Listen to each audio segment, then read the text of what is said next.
बिहार में जातीय हिंसा का इतिहास बहुत पुराना और बहुत लंबा रहा है। समय के साथ साथ इसका रूप भी चेंज हुआ है। पहले ये अत्याचार हुआ करता था, बाद में ये सामूहिक हत्या, नरसंहार और हैवानियत में बदल गया।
बिहार में अगर बड़ी जातियों की बात करते हैं तो सबसे पहले जो सेना बनी थी वो कुंवर सेना बनी थी 1979 में, और कहा जाता है कि ये राजपूतों की सेना थी और इनका जो पहला मकसद था वो था दलितों की आवाज को दबाना। मगर आपको बता दूं कि सिर्फ राजपूतों ने ही सेना नहीं बनाया था, और भी बड़ी जातियों ने सेना बनाया था। पिछली जाति यानी कि मध्य जातियों ने भी सेना बनाया था और दलितों ने भी बनाया था। और कुंवर सेना को बनाने का दूसरा मकसद ये था कि लाल सेना को दबाना। लाल सेना भी पहली सेना थी छोटी जातियों की, जिसमें किसान के बच्चे और दलित के बच्चे थे। और आपको मैं एक सच बताना चाहूंगा, 1970 से लेकर 1980 के बीच में सबसे ज्यादा दलितों का जो नरसंहार किया था वो था मध्य जाति के एक जाति के बड़े दबंगों ने। और अगर आपको पूरी सच्चाई डिटेल में जाना है तो 1970 से लेकर 1980 का बेलछी गांव, पिपरा गांव और पारस बीघा का इतिहास पढ़ लीजिए। उसमें आपको यही पता चलेगा कि जो दलितों का सबसे ज्यादा जो नरसंहार किया है वो है मध्य जाति में से एक जाति के बड़े दबंगों ने किया। और मैं यहाँ पे ये बताना चाहूंगा कि अत्याचार और हैवानियत यानी कि नरसंहार में अंतर होता है। अत्याचार मतलब किसी को टॉर्चर करना, किसी की आवाज को दबाने की कोशिश, और हैवानियत यानी कि नरसंहार के मतलब कि आवाज को हमेशा के लिए दबा देना। और मैं यहाँ किसी को सपोर्ट नहीं करता हूँ, दोनों ही गलत है और दोनों को ही सजा मिलना चाहिए। 1980 तक आते आते सभी बड़ी जातियों ने और लगभग सभी पिछड़ी जाति यानी मध्य जाति और दलितों ने अपना अपना सेना बना रखा था।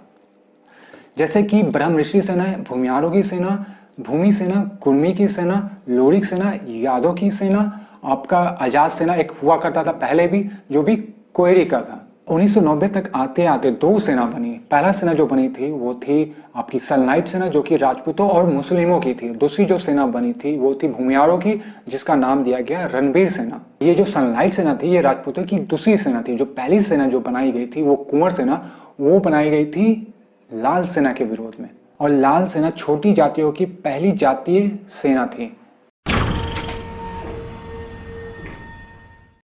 बिहार के इतिहास में पहली बार नरसंहार हुआ वो हुआ था 1976 में भोजपुर जिला के ओखरी गांव में, जहां पे दलितों का नरसंहार हुआ था। और ये सिलसिला जो था वो 25 साल तक चला। 1977 में भारत में इमरजेंसी खत्म हुआ था। उसी के बाद पटना जिला के वेलछी गांव में मध्य जाति में से एक जाति के दबंगों ने 14 दलितों को हत्या किया था। और इंदिरा गांधी हाथी में बैठ के उस गांव का दौरा किया था, और वही दौरा उनके पॉलिटिकल करियर के लिए योगदान साबित हुआ।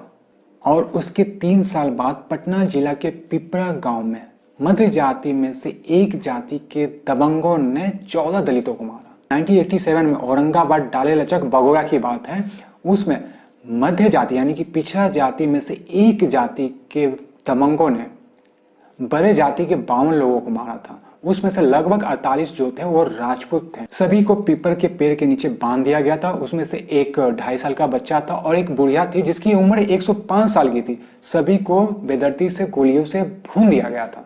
और अभी तक जितने भी नरसंहार मैंने बताया थे वो सभी के सभी पिछली जातियों ने किया था, और अब मैं जो बताने वाला हूँ वो अपर कास्ट वालों ने किया।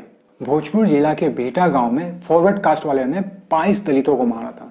1989 में जहानाबाद के नोही गांव में लगभग 18 दलितों को फॉरवर्डों ने मारा था। 1991 में 2 बड़े नरसंहार हुए थे। पहला जो हुआ था वो पटना जिला के तिसखोरा में, जहां पे 15 दलितों को फॉरवर्ड ने मारा।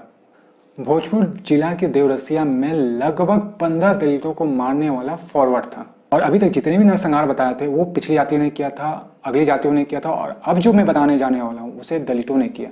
गया जिला के बड़ा गांव की बात करें तो लगभग 35 से लेकर 40 भूमिहार जातियों के लोगों को मारा गया था। और कहा जाता है कि एमसीसी के लोगों ने उन्हें नहर के किनारे ले जाके हाथ पैर बांध के गला को रेत दिया था। बड़ा गांव को बदला लेने के लिए बथानी टोला नरसंहार हुआ था। बथानी टोला आपको भोजपुर जिला में पड़ता है और लगभग 40 लोग यानी कि मुस्लिम, दलित और पिछड़ी जाति के लोग मरे थे।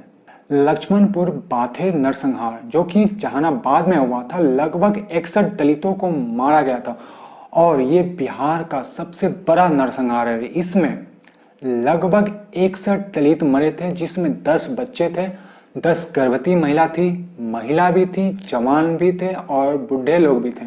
और कुछ लोग ऐसे भी थे जिनका शादी कल हुआ था, उनकी भी मौत हुई। कुछ घर ऐसे थे जहाँ पे सिर्फ बच्चे थे, उनके माता पिता नहीं था, उनको देख रेख करने वाला नहीं था। कुछ घर ऐसे भी थे जहाँ पे सिर्फ बुजुर्ग बच्चे थे जो कि चल फिर भी नहीं सकते थे, उनके बच्चे तक नहीं थे।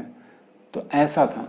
और सरकार ने 2 चीज देने के लिए वादा किया था, एक था मुआवजा और दूसरा था आपकी सरकारी नौकरी। दोनों में से कोई भी अभी तक नहीं मिला। तो ये सब चीजों से देखने से लगता है कि बिहार के बाद का संविधान में जोर सा तमाचा मारा गया था, जिसकी गूंज सदियों तक रहेगी। फिर से जहानाबाद के शंकर वीगा गांव में 22 दलितों को मारा गया। तो इसी को जवाब देने के लिए एमसीसी वालों ने सेनरी गांव में लगभग 35 स्वर्णों को मारा। और इसको जवाब देने के लिए औरंगाबाद में मियापुर गांव में लगभग 35 दलितों को मारा गया। इसी दलित में से कुछ दलित अपने मित्रों के साथ बगल वाले गांव में भाग गया। उस गांव का नाम था पासवार और भागने वाले एक व्यक्ति का नाम था रामाकांत पासवान।